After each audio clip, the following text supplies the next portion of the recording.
মদিনার বাজার দিয়ে নবীজি যাচ্ছেন, নবীজির একটা ওঁট পছন্দ হয়েছে। তো নবী ওঁটের মালিকের কাছে গিয়ে জিজ্ঞেস করলেন, ভাইয়া এই ওঁটটার দাম কত? ওই দামাদামি হলো, নবী সে দামে কিনতে রাজি হলেন, কিন্তু নবীর কাছে তখন অর্থ ছিল না। তখন নবীজি ওনাকে বললেন, আপনি আমাকে ওঁটটা দেন, আমি এখনই গিয়ে আপনার সেই প্রাপ্যটা পাঠিয়ে দিচ্ছি। ওঁটের মালিক ওনাকে ওঁটটা দিয়ে দিলেন। আশেপাশে যারা ওঁটের মালিক ছিল সবাই জিজ্ঞেস করতেছে, এই পাগলা, তুমি কি যাকে ওঁট দিয়েছো তাকে চিনো? বলে যে না। নাম জানো? বলে যে না। পরিচয় জানো? বলে যে না। ঠিকানা জানো?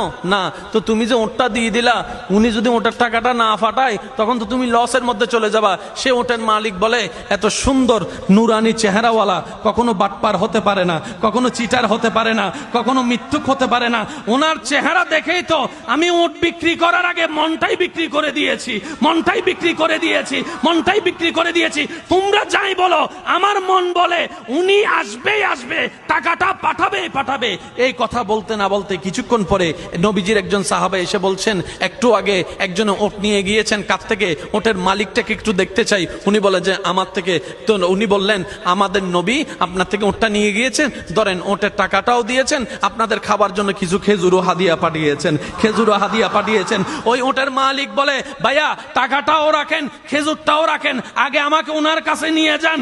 আমি ওট বিক্রি করি নাই, আমার দিলটাই বিক্রি করে দিয়েছি।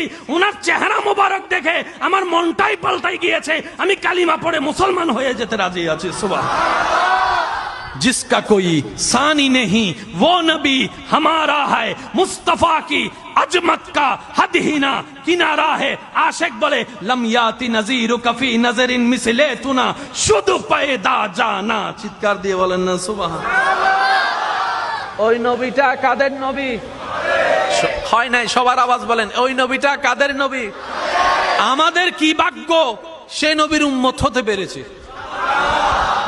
আর একটু জোরে